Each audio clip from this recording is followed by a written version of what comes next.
అయితే ఇక ఇప్పటి నుండి అంటే గొలియాతుని ఎప్పుడైతే జయించాడో ఇంకా ఇప్పటి నుండి దావీదు ఏం చెప్తాడని అంటే గనక ఎవరికైనా సరే ఏం చెప్తాడు?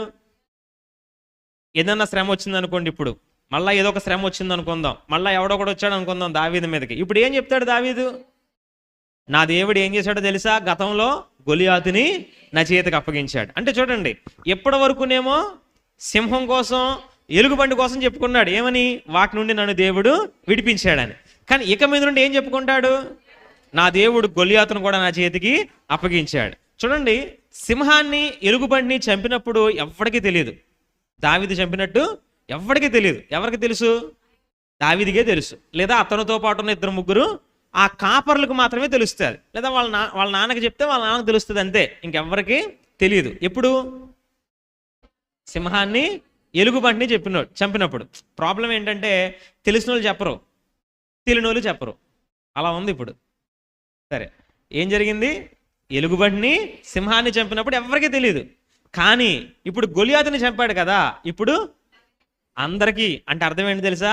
ఇశ్రాయేలు దేశమంతా తెలిసింది, అలాగే ఫిలిస్తీన్ల దేశానికి కూడా తెలిసిందనమాట. చూడండి, అందుకనే ఈసారి నుండి దావీదు యొక్క ఐడెంటిటీ, దావీదు యొక్క గుర్తింపు ఏంటి అని అంటే ఎలుగుబంటిని సింహాన్ని చంపినోడు కాదు, గొలియాతుని చంపినోడు.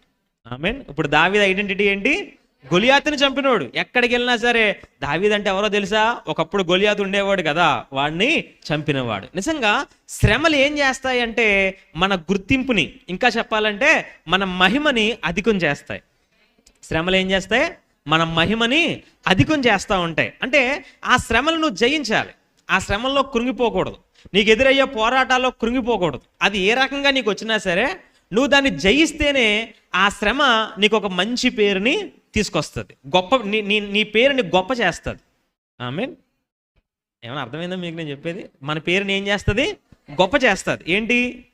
మనకు వచ్చే శ్రమ. అంటే దేవుని యొక్క వాక్యాన్ని మనం ఆలోచన చేస్తే దావీదు ఒకప్పుడు సింహాన్ని ఎలుగుబంటిని చంపినోడే, కానీ దావీదు గొలియాతుని ఎదుర్కొని చంపిన తర్వాత ఆయన పేరు ఇంకా గొప్ప చేయబడింది. నిజంగా మనం కూడా దేవుని దృష్టిలో ఎలా ఉండాలని అంటే గనక ఏదో చిన్న చిన్న శ్రమల్ని జయించి అక్కడతో ఆగిపోకూడదు.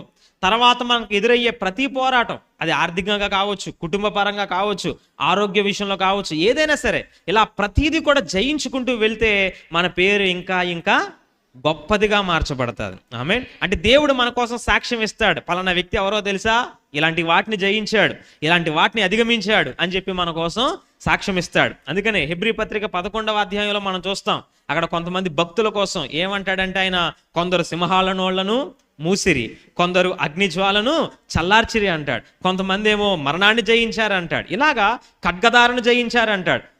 అంటే ఇలాగ వాళ్ళు ఏం చేశారంటే వారి విశ్వాస పోరాటంలో వాళ్ళకి ఎదురవుతున్న శ్రమలన్నింటినీ జయించుకుంటూ వెళ్ళారు కాబట్టి వారి పేరు ఇంకా ఇంకా గొప్ప చేయబడింది, ఇంకా అందరికీ తెలియజేయబడింది, ఇంకా అందరికీ వాళ్ళు మహిమార్థంగా కనబడ్డారు.